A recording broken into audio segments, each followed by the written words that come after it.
2 minute کا کام ہے، آپ ساری کٹھی 1 کو دے دو، 2 کو دے دو، 10 کو دے دو، پورے سال میں تقسیم کر کے دو، آسان کام ہے۔ دوسرا، زکوٰۃ ہر مسلمان پہ نہیں ہے، مالدار پر ہے۔ مالداروں سے عرض کروں گا زکوٰۃ دیں۔ میرے ملک کے مالدار بہت تھوڑے ہیں جو زکوٰۃ دیتے ہیں۔ اگر صرف کراچی کے لوگ زکوٰۃ دیں تو کراچی سے لے کر سکردو تک کوئی غریب نہیں رہے گا۔ کسی غریب کی بیٹی وہ ایسے نہیں بیٹھی رہے گی کہ ہاتھ پیلے کرنے کے لیے پیسے کوئی نہ ہو۔ کوئی بیمار بغیر علاج کے نہیں مرے گا۔ صرف کراچی کے تاجر زکوٰۃ پوری دے دیں، سکردو تک کوئی غریب نہیں بچے گا۔ حج مالداروں پر ہے۔ نماز ایک ایسی چیز دہرائی جاتی۔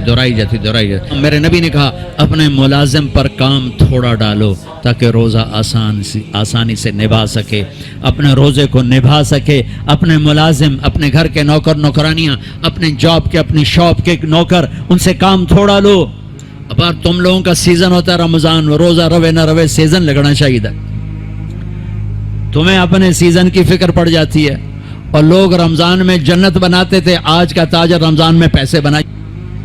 ایسے جو تاجر بیٹھے ہوئے ہیں، انہیں رمضان نہیں چاہیے، ان کو رمضان کا انتظار ہوتا ہے کہ پیسے بڑے آئیں گے، رمضان آئے گا پیسے بڑے آئیں گے۔ جائے روزے جہاں سے آئے، جائے تراویح جہاں سے آسان تھا، روکڑ چاہیے روکڑ ہے۔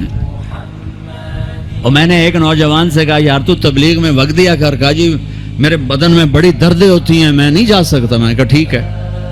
میں اسے دیکھتا تھا دکان پہ ایسے جانوروں کی طرح کام کرتا تھا، تو میں نے ایک دن کہا یار تجھے تبلیغ میں جاتے ہوئے دردیں ہوتی ہیں اور یہ دکان پہ تو جتنا کام ہے اتنا تبلیغ میں تو نہیں، تو یہاں تمہیں دردیں نہیں ہوتی؟ کہا جی یہاں بھی ہوتی ہیں، لیکن شام کو جب نوٹ گنتا ہوں نا سارا درد چلا جاندہ ہے۔ ایویں چون نوٹاں دی مارے ساری ہم پیڑا ہیں۔ یہ جتنے ہیں نا تاجر، ان کو رمضان کا انتظار ہوتا ہے کہ پیسے بنیں گے، اس لیے انتظار نہیں ہوتا کہ بخشش ہوگی، اللہ راضی ہوگا، جنت ملے گی، روزے رکھیں گے۔ دیکھو رمضان، لفظ رمضان میں غور کرو، رمضان 12 مہینے، 11 مہینوں کے نام عربوں نے رکھے اور اس روزے کے مہینے کا نام اللہ نے رکھا۔ محرم، صفر، ربیع الاول، ربیع الثانی، جمادی الاولی، جمادی الثانی، رجب، شعبان، رمضان، شوال، ذوالقعدہ، ذوالحج۔ یہ 11 میں سے جو 12واں مہینہ ہے رمضان۔ اس کا قرآن میں ذکر آیا، شہر رمضان الذی انزل فیہ القرآن۔ اور اللہ نے قرآن کی تلاوت کی تھی جب زمین آسمان بھی نہیں بنے، تو عرب کتوں آ گئے، ٹھیک ہے؟ تو اللہ نے اس مہینے کا نام رمضان رکھا۔ رمضان کس لیے رکھا؟ رمضان کا مطلب بڑا عجیب و غریب ہے۔ رمضان کا مطلب ہے جل جانا، کبھی سنا؟ جل جانا۔ رمض یرمض، صلاۃ الاوابین حین ترمض الفصال، مسلم شریف کی روایت۔ جلنا، رمضان جلنا۔ یہ روزے اور اس لفظ رمضان جلنے میں کیا جوڑ ہے؟ جوڑ یہ ہے سبحان اللہ کہ بھوک اور پیاس اندر میں آگ لگاتے ہیں، ٹھیک ہے؟ آگ کا کیا کام ہے؟ جو چیز ڈالو، بھسم، کاغذ ڈالو، پرزا ڈالو، لوہا ڈالو، لکڑ ڈالو، کپڑا ڈالو، مٹی سے سوا بن گئی، ٹھیک ہے؟ تو یہ جو بھوک اور پیاس، اور اب جون کا رمضان ہے تو بھوک پیاس عروج پر ہوگی، اس سے آگ بھی عروج پر ہوگی۔ اس آگ میں جو میرے اندر جلتی ہے بھوک اور پیاس کی وجہ سے، اس میں اللہ کیا کرتا ہے؟ اس میں اللہ روزانہ پچھلے سال کے گناہ ڈالتا ہے اور جلاتا ہے۔ آگ جل رہی، گناہ ڈالو، جل گئے، ڈالو جل گئے، ڈالو جل گئے، ڈالو جل گئے، ڈلتے گئے، آخری روزے پورے سال کے جتنے گناہ تھے سارے جلا کے اللہ اسے پاک صاف کر دیتا۔ چل میرا بندہ موج کر، پچھلے سب معاف۔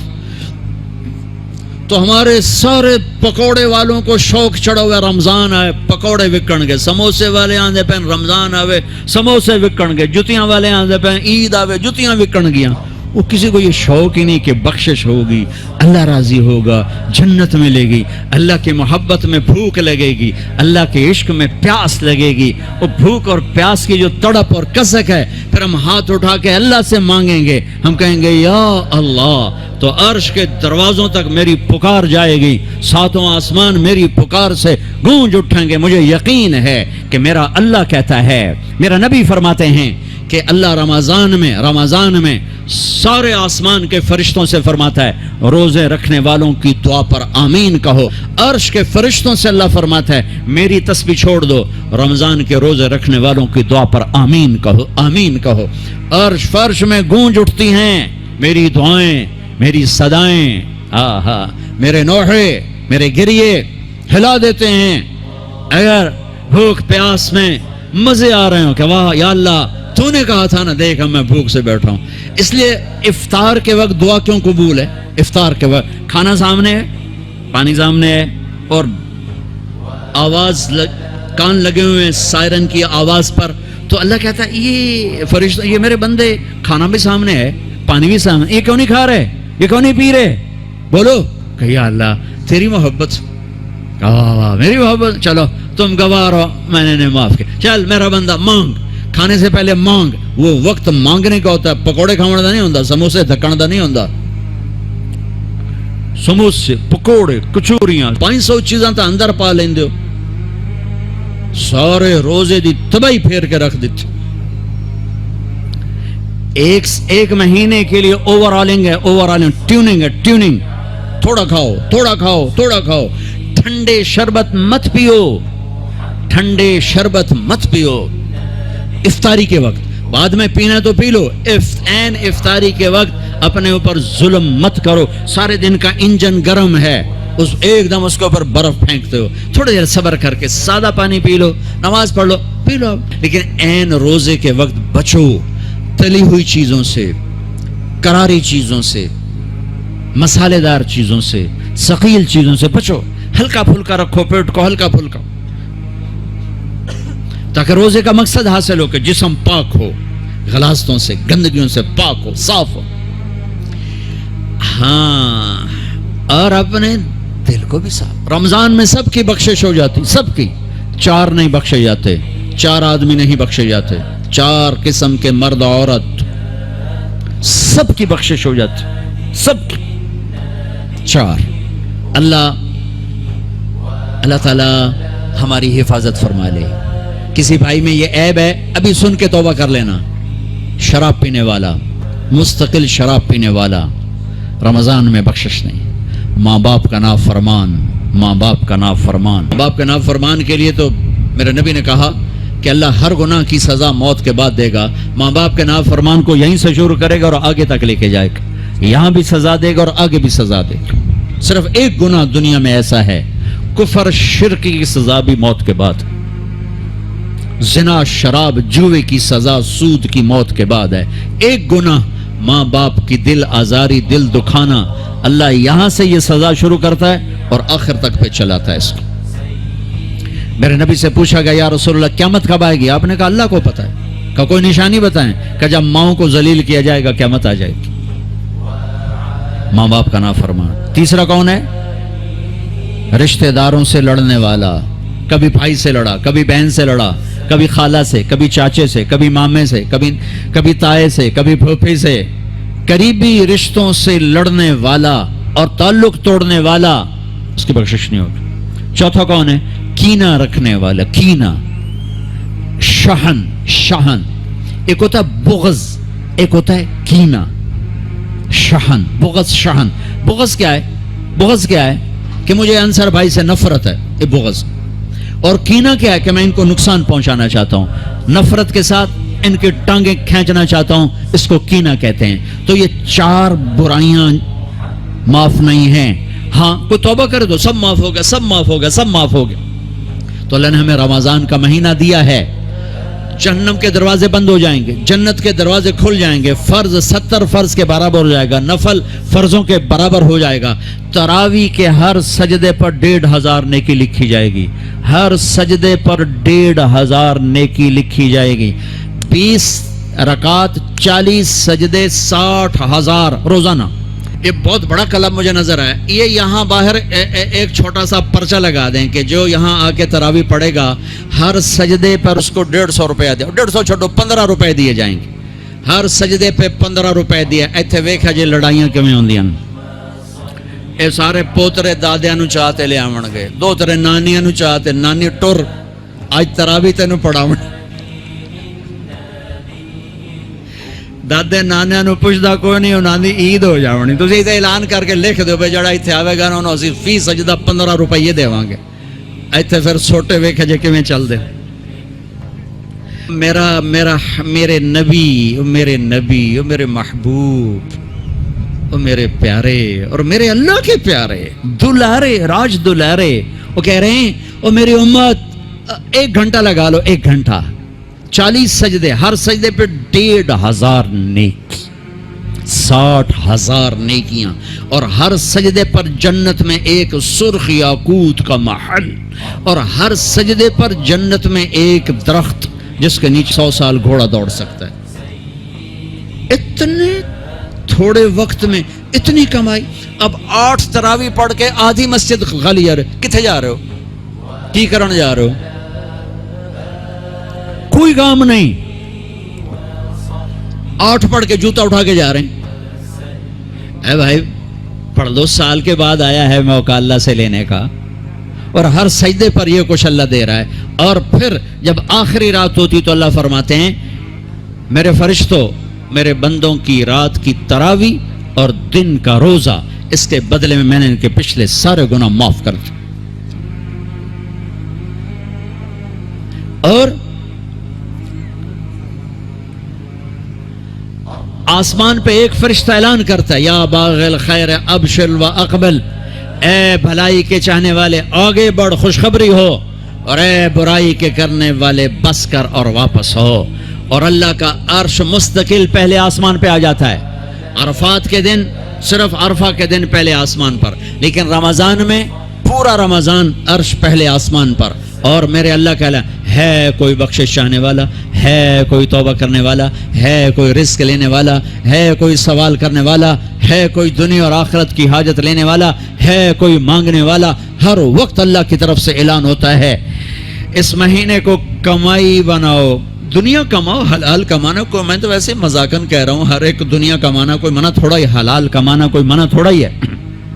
لیکن ایسی کمائی میں نہ لگو کہ روزے پہ زد پڑے, تراویح پہ زد پڑے, تلاوت پہ زد پڑے. میرے نبی پاک صلی اللہ تعالی علیہ وسلم رمضان میں قرآن کی تلاوت بڑھا دیتے تھے. قرآن رمضان کا سب سے بڑا وظیفہ, جی کوئی وظیفہ دسو, کوئی وظیفہ دسو. لوگ پوچھتے ہیں جی رمضان کا کوئی خاص وظیفہ بتا رہا ہوں. رمضان کا خاص وظیفہ قرآن کی تلاوت, رمضان کا خاص وظیفہ قرآن کی تلاوت, قرآن کی تلاوت, قرآن کی تلاوت. جتنا پڑھ سکتے ہو پڑھتے جاؤ, پڑھتے جاؤ, پڑھتے جاؤ, پڑھتے جاؤ. میرا ایک ساتھی ہے مولوی ثناء اللہ, وہ ایک دن میں پورا قرآن ختم کرتا ہے. ایک دن میں پورا قرآن, ایک دن میں پورا قرآن, پورے رمضان میں 30 قرآن ختم کر دیتا. سوائے اس کے بیمار ہو جائے تو, کوئی بیمار ہو جائے تو 10 پارے, ورنہ پورا قرآن رمضان, قرآن پورا قرآن. تو چلو ہم پورا قرآن نہیں پڑھتے, کچھ تو پڑھو. سارا سال نہیں پڑھا, کچھ تو پڑھو. رمضان کا وظیفہ قرآن کی تلاوت, رمضان کی تسبیح قرآن کی تلاوت, رمضان کی خدمت, روزے افطار کرواؤ, سحری کھلاؤ, افطاری کراؤ, غریبوں کو مدد کرو, زکوٰۃ دو, اپنے مزدوروں سے کام تھوڑا لو, گھر کے نوکروں سے کام تھوڑا لو. اور رمضان کی سب سے بڑی بات, آپس میں بغض سے دل صاف کرو. لڑے ہوئے ہو رمضان آنے سے پہلے, جیسے لوگ حج پر جانے سے پہلے نہیں فون کرتے ہیں, صلح کرتے ہیں, اتنا ہی ضروری ہے. رمضان سے پہلے میں دل صاف کر لوں, میں معاف کر دوں, میں معافی مانگ لوں. زیادتی کی ہے تو معافی مانگ لوں, کوئی معافی مانگنے آیا تو معاف کر دوں. میرا دل صاف ہو, کسی سے بغض نہ ہو, کسی سے کینہ نہ ہو, کسی کا حسد نہ ہو, کسی سے رنجش نہ ہو. دل صاف کرو. صاف دل اللہ کا عرش بن جاتا ہے, اللہ کا عرش بن جاتا ہے, اللہ کا عرش بن جاتا ہے. ایک دوسرے کو معاف کرو, جس سے لڑے ہوئے معاف کر دو, زیادتی کرنے والے کو معاف کر دو. میرے نبی کا فرمان ہے تصل من قطعک وتعطی من حرمک وتعفو عن من ظلمک, جو توڑے اس سے جوڑو، جو نہ دے اسے دو، جو زیادتی کرے اسے معاف کرو۔ یا رسول اللہ یہ تو بڑا مشکل کام ہے، میں ایسے ہی ایک سوال اٹھا رہا ہوں، یا رسول اللہ یہ تو بڑا مشکل کام ہے، تو میرے نبی فرما رہے ہیں تو میری ضمانت ہے، میں گارنٹر، میں ضامن، تم اپنے اخلاق اچھے کرو، میں تمہیں جنت الفردوس میں گھر لے کر دوں۔ اسلامی معاشرہ نمازوں سے نہیں بنتا، روزے سے نہیں بنتا، تسبیح سے نہیں بنتا، اسلامی معاشرہ اچھے اخلاق سے بنتا ہے، اچھے اخلاق سے بنتا ہے، اچھے اخلاق سے بنتا ہے۔ ان بیویوں سے کہتا ہوں اپنے خامند کو سب سے زیادہ عزت اہمیت دو۔ شادی کے بعد ماں باپ کا حق پیچھے، بہن بھائیوں کا حق پیچھے، حتیٰ کہ اولاد کا حق بھی پیچھے ہے، اور خامند کا حق پہلے ہے۔ بہت سی عورتیں اپنی نادانی کی وجہ سے ماں باپ کے پیچھے لگ کر اپنے خامند کو چھوڑ دیتی ہیں، خامند کو ذلیل کر دیتی ہیں، اپنے بچے کے پیچھے لگ کے اپنے بچوں کی وجہ سے اپنے خامند کو بے عزت کرتی ہیں۔ بہت سے باپ اپنے بچوں کی وجہ سے بیوی کو بے عزت کرتے ہیں، یا اپنے ماں باپ کی وجہ سے بیوی کو بے عزت کرتے ہیں۔ یہ سب بے اعتدالیاں میرے معاشرے میں ہیں۔ اللہ کا واسطہ دیتا ہوں ایک دوسرے کو عزت دو، رشتوں کو عزت دو۔ ہر ایک کا اپنا مقام ہے، ہر ایک کو اپنے مقام پر رکھو۔ ماں باپ کی وجہ سے بیوی کو بے عزت نہ کرو، بیوی کی وجہ سے ماں باپ کو بے عزت نہ کرو، بیوی اپنے ماں باپ کی وجہ سے خامند کو بے عزت نہ کرے۔ یہ وہ رشتہ ہے جس میں اولاد بھی نہیں داخل ہو سکتی، اولاد کو بھی پیچھے کیا گیا ہے خامند اور بیوی کے رشتے میں۔ اور یہ وہ رشتہ ہے جس سے میرے اللہ نے اپنی نشانیوں میں سے ایک نشانی بتایا ہے، ایک نشانی من آیاتہ ان خلقکم من تراب۔ میں ٹپس پڑھتا ہوں آیات کے، ساری آیت نے میری بہت بڑی نشانی تو میں مٹی سے بنایا۔ واقعی نشانی ہے نا بھائی، ارے بولو۔ من آیاتہ خلق السماوات والارض، میں نے ایک آیت چھوڑ دی، بعد میں پڑھوں گا۔ میری بہت بڑی نشانی زمین آسمان کا بننا، واقعی بہت بڑی نشانی۔ من آیاتہ منامکم باللیل والنہار، میری بہت بڑی نشانی تمہارا سو جانا اٹھنا، واقعی بہت بڑی نشانی۔ من آیاتہ یریکم البرق خوفا وطمعا، میری بہت بڑی نشانی بادل، بجلی، گرج، بارش، واقعی۔ من آیاتہ ان تقوم السماء والارض بامرہ، میری بہت بڑی نشانی زمین آسمان کھڑے ہوئے ہیں۔ من آیاتہ ان یرسل الریاح مبشرات، میری بہت بڑی نشانی کہ گرم ہوائیں ایک دم ٹھنڈی ہو کر بادل لے کر آتی ہیں۔ اب میں وہ آیت پڑھتا ہوں جو میں نے چھوڑ دی تھی، اور جو شاید آپ نے اس اینگل سے کبھی سوچا نہ ہو کہ اللہ کس چیز کو اپنی نشانی کہہ رہا ہے اور کتنی بڑی بڑی نشانیوں میں اس کو لا رہا ہے۔ میری بہت بڑی نشانی مٹی سے بنایا، میری بہت بڑی نشانی زمین آسمان بنایا، میری بہت بڑی نشانی جاگنے سونے کا سلسلہ بنایا، میری بہت بڑی نشانی بارش، بجلی، گرج، چمک، میری بہت بڑی نشانی زمین آسمان کا تھمے رہنا، میری بہت بڑی نشانی ہواؤں کا بادل لانا۔ اب سنو، من آیاتہ ان خلق لکم من انفسکم ازواجا لتسکنوا الیہا وجعل بینکم مودۃ ورحمہ ان فی ذلک لآیات لقوم یتفکرون۔ اللہ اکبر، صرف یہاں یتفکرون کا لفظ اللہ لے کر آئیں کہ غور کرو گے تو پتہ چلے گا نشانی کیا۔ میرا اللہ کہہ رہا ہے کہ میری بہت بڑی نشانی ہے کہ میں نے خامند اور بیوی کا رشتہ بنایا۔ کبھی یہ اس طرف دھیان گیا ہے کہ یہ جو ہم خامند بیوی بیٹھے ہیں یہ اللہ کی بہت بڑی نشانی، کبھی خیال ہے؟ اللہ اکبر، اللہ نے ماں باپ کا رشتہ بنایا، اسے نشانی نہیں کہا۔ اللہ تعالیٰ نے اولاد کا رشتہ بنایا، اسے نشانی نہیں کہا۔ اللہ نے دادے پوتے بھی جتلائے، اسے نشانی نہیں کہا۔ اللہ نے پھوپھی خالہ بھی بتائیں، دادیاں نانیاں بھی بتائیں، اسے اللہ تعالیٰ نے نشانی نہیں فرمایا۔ نشانی کسے فرمایا؟ خامند اور بیوی، یہ میں نے رشتہ بنایا، یہ میری کتنی بڑی نشانی ہے۔ اس ایک رشتے کو باقی رکھنے کے لیے سینکڑوں آیات ہیں، سینکڑوں آیات۔ اور طلاق سے نفرت کا اظہار، میرے نبی نے کہا علی طلاق سے بچنا، جب طلاق دی جاتی اللہ کا عرش کانپ اٹھتا ہے۔ ناجائز طلاق، بے جا، ضرورت کی وجہ سے طلاق لی بھی جا سکتی ہے، دی بھی جا سکتی۔ یہ میں ایک اضافہ کروں گا، بہت سی بچیاں نہیں گزارا ہو رہا، خامند بدتمیز ہے یا سسرال ظالم ہے، وہ کہتی ماں سے میرا گزارا نہیں ہو رہا، میری جان چھڑا دو. نہیں بیٹی، گزارا کرنا ہوگا، صبر کرنا ہوگا، گزارا کرنا ہوگا، یہیں رہنا ہوگا. یہ ماں باپ کا ظلم ہے، یہ ماں باپ کا اپنی اولاد پر ظلم ہے. تو زمیندارہ ماحول ہے پنجاب کا. میں نے اپنے خاندان کی بتاتا ہوں، بچیوں پہ ظلم ہوتے دیکھے، پھر ان کی فریادیں بھی سنی، پھر ان کے ماں باپ کا ظلم دیکھا. اتنا ہی رہنا ہے، اتنا ہی گزارا کرنا ہے، بس اساں ایک باری تیرا کر دیتا ہے، ہن اساں کوئی نہیں کرنا، پیچھے مڑ کے نہ پیاویں، جی میں کرنا ہی کر، ساڈا کوئی ذمہ نہیں. ماں باپ کہتے ہیں، ماں باپ کہتے ہیں. اور وہ ماہی بے آب، مچھلی پانی کے بغیر تڑپتی ہے، اس طرح اس کا دن اور رات ہے.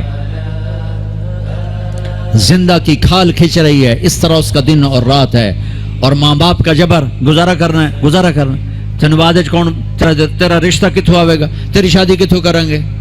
ابھی تو اس کو ذبح ہونے سے بچا لو. کل تو اللہ نے ہمیں اس کا مکلف ہی نہیں کیا کہ کل کیا ہوگا، کل کو آنے تو دو. پتہ نہیں کل کا دن ہے بھی نہیں کہ ہمارے مقدر میں یا نہیں. ہم کل کے لیے اپنی بچیوں کو ذبح کر دیتے. میں نے ان کو تڑپتے دیکھا. میں صرف اپنی فیملی کی بات بتا، اوروں کی فیملیوں کی بات بتا، جہاں جہاں تعلقات. کہیں رشتہ قریب کا ہے، لڑکی بدتمیز ہے، بچہ شریف ہے، وہ کہتا ابا جی میں طلاق دینا چاہتا ہوں، میرا اس سے گزارا نہیں ہے، زبان شدید ہے. ہائے میرے بھائیو، گھروں کی بربادی مالدار ہو یا غریب ہو، برے اخلاق سے ہوتی، برے اخلاق سے. دو واقعے اوپر نیچے ہوئے. ایک خاتون ملی، مجھے تعارف کرایا گیا کہ ایک خاتون آ رہی ہیں، ان کے خامند کھربوں پتی ہیں، کھربوں پتی. ٹھیک ہے جی آؤ. اس خاتون نے آتے ہی رونا شروع کر دیا. مولانا لوگ مجھے خوش قسمت سمجھتے ہیں کہ میں بہت بڑے مالدار کی بیگم ہوں، میرا دل زخمی ہے، میرے خامند کا سلوک اچھا نہیں، میں دولت کو آگ لگاؤں، یہ ہیرے کے سیٹ کو میں کیا کروں جب اس کا سلوک ہی میرے ساتھ اچھا نہیں. چند دن کے بعد ایک نوجوان ملا. مولانا میں اپنی زندگی سے تنگ ہوں، میری بیوی انتہائی بدتمیز ہے، انتہائی زبان دراز ہے، میں اپنی زندگی سے تنگ آ چکا ہوں، 3 بچے ہو چکے ہیں، طلاق دے نہیں سکتا، میں کیا کروں. یہ روزمرہ کے واقعات ہیں. تو ضرورت کے لیے طلاق دی جا سکتی ہے، لی جا سکتی ہے، نہ عیب ہے، نہ تانا ہے، نہ ذلت ہے، نہ کوئی داغ ہے. لیکن ابھی فیصل آباد سے ایک بچی ملی، اس کی بچی گود میں. طلاق کیوں ہو گئی؟ سسرال نے کہا بچی کیوں پیدا ہوئی ہے، گھر واپس جا. طلاق دے دی. بچی پیدا ہونے پہ طلاق دے دی. پچھلے ہفتے ملا ہوں، پچھلے ہفتے. کیا قصور ہے جی، بچی پیدا ہوئی طلاق دے دی. اور یہ 3 دن پہلے اسلام آباد میں خاتون ملی کہ سسرال نے گھر سے نکال دیا، کیوں 3 بچیاں گھر سے نکال دی، 3 بچیاں پیدا ہونے پر گھر سے نکال دیا. یہ بھی اسی دیس کی کہانی ہے، یہ بھی اسی دیس کی دکھ بھری داستان ہے. ظلم صرف وہ نہیں جو بھتہ کی پرچیاں آ رہی ہیں اور جو دہشت گردی ہو رہی ہے، یہ جیسے وہ بہت بڑا ظلم ہے، ایسے یہ بھی بہت بڑا ظلم ہے کہ کہیں بچیاں ذبح ہو رہی ہیں، کئی بچے ذبح ہو رہے ہیں. پھر ایک اور ظلم اس کے ساتھ ہے، خاندان سے باہر نہیں کرنی، خاندان میں کریں گے. ہم راجپوت ہیں، میں اپنی بات ہم راجپوت ہیں، ہم اس سے باہر نہیں کرتے. ہم شیخ ہیں، ہم باہر نہیں کرتے. ہم میمن ہیں، ہم باہر نہیں کرتے. ہم پٹھان ہیں، ہم باہر نہیں کرتے. ہم ارائیں، ہم باہر نہیں کرتے. اس بت کو توڑو. اس سے بڑی بچیاں برباد ہوئی ہیں، بڑی زندگیاں برباد ہوئی ہیں. میرے نبی نے فرمایا دین دیکھو، اخلاق، اخلاق دین جہاں دیکھو رشتہ کر دو. اگر بچہ اپنی پسند کا اظہار کر دے تو اسے نافرمانی نہ سمجھو کہ تو اپنی پسند کا اظہار کیوں کرتا ہے. اگر بچی اپنی پسند کا کہہ دے کہ میری یہاں شادی کریں تو اسے بے ادب، اسے بے حیا نہ سمجھو. اس نے حیا کے ساتھ شریعت کے مطابق ایک چیز کا مطالبہ کیا ہے. اللہ کا واسطہ دیتا ہوں ماں باپ کو، اپنے بچے بچیوں کی شادی میں ان کی رائے لو، ان کی رائے لو، ان کی رائے لو. ایک خاتون نے مجھے بتایا کہ میرا رشتہ آیا اور میرے ماں باپ دوسرے کمرے میں بیٹھ کے مشورے کر رہے کہ کرنا ہے کہ نہیں کرنا، مجھے بتا ہی نہیں رہے کہ تیرا رشتہ آیا ہے. اور بچیوں سے پوچھنا عیب سمجھ. مجھے تمہارے کراچی کے نہیں پتا، میرے پنجاب کی تہذیب یہی ہے، بچیوں سے پوچھنا عیب. بس کر دیتا تیرا، ایتھا ہی کرنا ہے، ایتھا ہی کرنا ہے، اور کوئی گل دوئی ہے ہی کوئی نہیں. شرابی سے بات. میرے اپنے عزیز دوستوں کے بہت بڑی فیملی, بہت بڑا زمیندار گھرانہ. ایک بچی نے فون کہا, مولانا صاحب صرف مجھے فون آیا کہ تیرے آسان تیری منگنی کر چھڑی ہے, بس فلانی تاریخ نو تیرا نکاح ہے. ٹھیک ہے, میرے ماں باپ ہیں, کر دیا, میں حاضر ہوں. لیکن مولانا اتنا تو میرا حق تھا کہ شرابی سے تو نہ کرتے, ایک شرابی سے میرا نکاح کرتے. میرے خاندان میں اور لڑکے بھی تھے, ایک شراب, ان کو پتہ یہ شراب پیتا ہے, میری زندگی رل گئی اس کے پیچھے, شرابی کے پیچھے. ماں باپ کا ہاتھ جوڑتا ہوں, نکاح بچے بچی کا حق ہے, ان کی رائے کا احترام دو, مسلط مت کرو. یہیں کریں گے اور کہیں نہیں کریں گے. اولاد کو نافرمان کر دیا, زنا کے راستوں پر چلا دیا. بچوں سے کہتا ہوں, ہاتھ جوڑتا ہوں, اللہ کا واسطہ کورٹ میرج نہ کرو, لو میرج نہ کرو. ماں باپ کی دعا لو, ماں باپ کی دعا لو, ماں باپ کی دعا لو. یہ کورٹ میرج, لو میرج تمہیں تباہ کر دے گی, ہلاک کر دے گی. یہ محبت کا نشہ چند دنوں میں اتر جاتا ہے. عاشق معشوق اور ہوتے ہیں, خاوند بیوی اور ہوتے ہیں, حقائق اور ہوتے ہیں, تصور تخیل اور ہوتے ہیں. میرے رب نے ایک اعتدال کا دین پیش کیا ہے, ایک اعتدال کا دین پیش کیا ہے. شادی بچے کا حق ہے, بچے کا حق. ماں باپ پیش کر, بیٹا یہ پیغام ہے, کر دیں, بیٹی یہ پیغام ہے, کر دیں. بیٹا پسند کا اظہار کرے, اسے نافرمان نہ سمجھو. بیٹی اپنی پسند کا اظہار کر دے, اسے نافرمان نہ سمجھو. صحابہ کی سیرت اٹھا کے پڑھو, صحابیات کی سیرت اٹھا کے پڑھو. ایک خاتون, یا رسول اللہ میں آپ سے شادی کرنا چاہتی ہوں, یا رسول اللہ میں آپ سے شادی کرنا چاہتی ہوں. تو صحابیہ کروڑوں رابعہ بصری قربان کی جائیں صحابیہ پر.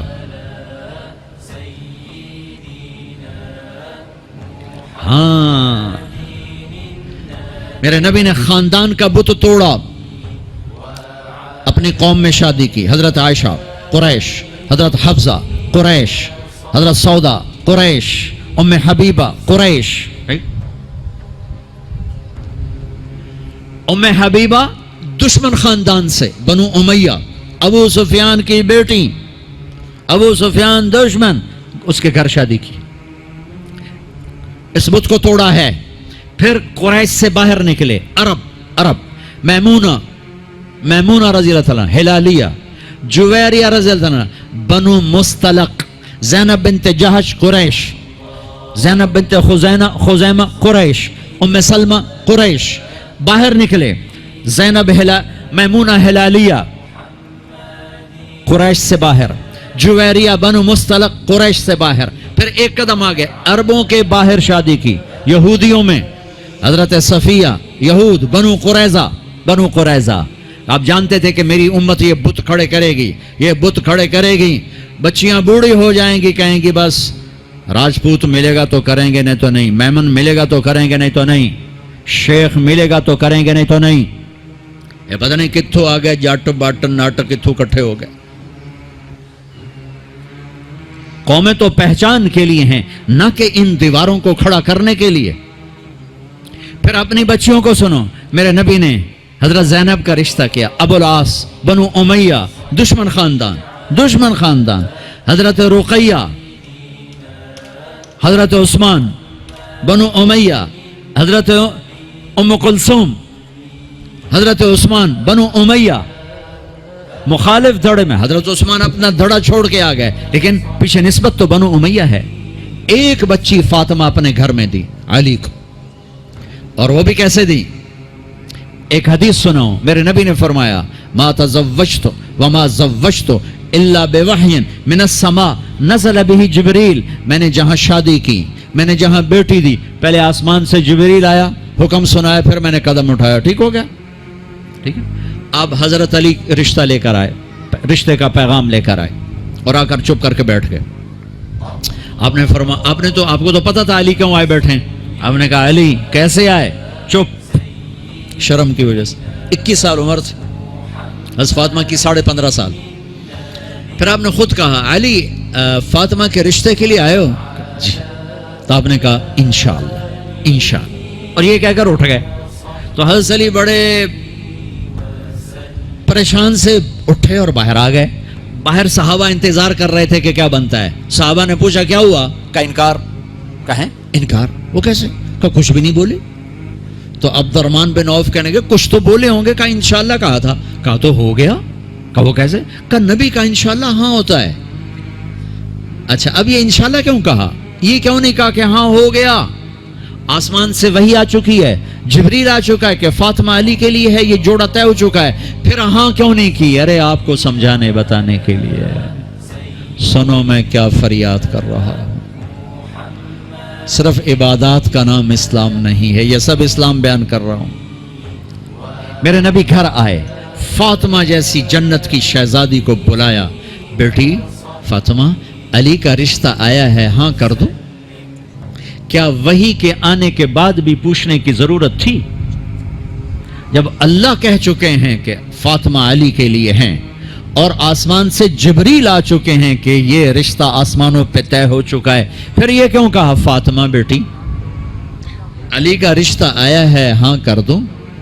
یہ کراچی والوں کو سکھانے کے لیے، قیامت تک کی امت کو سکھانے کے لیے کہ بیٹیوں سے پوچھا جاتا ہے کہ یہ شادی بیٹی کا حق ہے، یہ نکاح بیٹے کا حق ہے. یہ ایجاب قبول ماں باپ کرتے ہیں یا لڑکا لڑکی کرتے ہیں؟ اور ایجاب قبول کے بغیر نکاح ہو سکتا ہے؟ میرے ایک دوست ہیں چودھری رفاقت منڈی باؤدین، ان کے گاؤں کا ایک بچہ چھوٹی عمر میں بسوں پہ وہ نوکری پہ لگ گیا، وہ کنڈکٹر بن گیا، کلینر کنڈکٹر. وہ ساری زندگی اس میں گزر گئی. استاد جی جان دے، استاد جی جان دے، استاد جی کٹ لو، استاد جی آگے چلو، استاد جی پیچھے چلو. اس کی شادی ہونے لگی. یہ میں لطیفہ نہیں سنا رہا ہوں، صحیح واقعہ سنا رہا ہوں، منڈی باؤدین. اچھا مولوی صاحب آخیا ہاں بھائی پترا فلانے دی دھی تے اے او دا نام تے اے او دا پیو تے اتنا مار میں تینوں دتی تو قبول کیتی؟ آخر لگا جی آن دیو. تو اس کے بھائی نے اس کو کون نہیں ماری، کہندا جی جان دیو.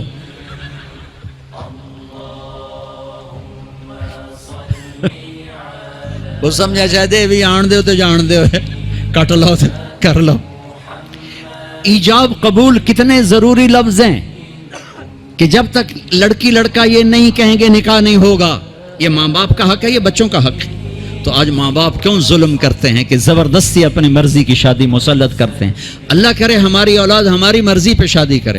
بچوں سے کہتا ہوں ماں باپ کی مرضی کی شادی کرو، ماں باپ کی مرضی کی شادی کرو، ماں باپ کی مرضی کی شادی کرو. میں تمہیں بغاوت کی راہیں نہیں دکھا رہا، لیکن جو ماں باپ جبر کر رہے ہیں میں اس کے سامنے ہاتھ جوڑ رہا ہوں، اس کے سامنے ہاتھ جوڑ رہا ہوں کہ واقعات سن سن کے دیکھ دیکھ کے میرا کلیجہ پکا ہوا ہے. میں اس لیے بول رہا ہوں یہ وہ مضامین ہیں جو نئی ممبر سے بیان کیے جاتے.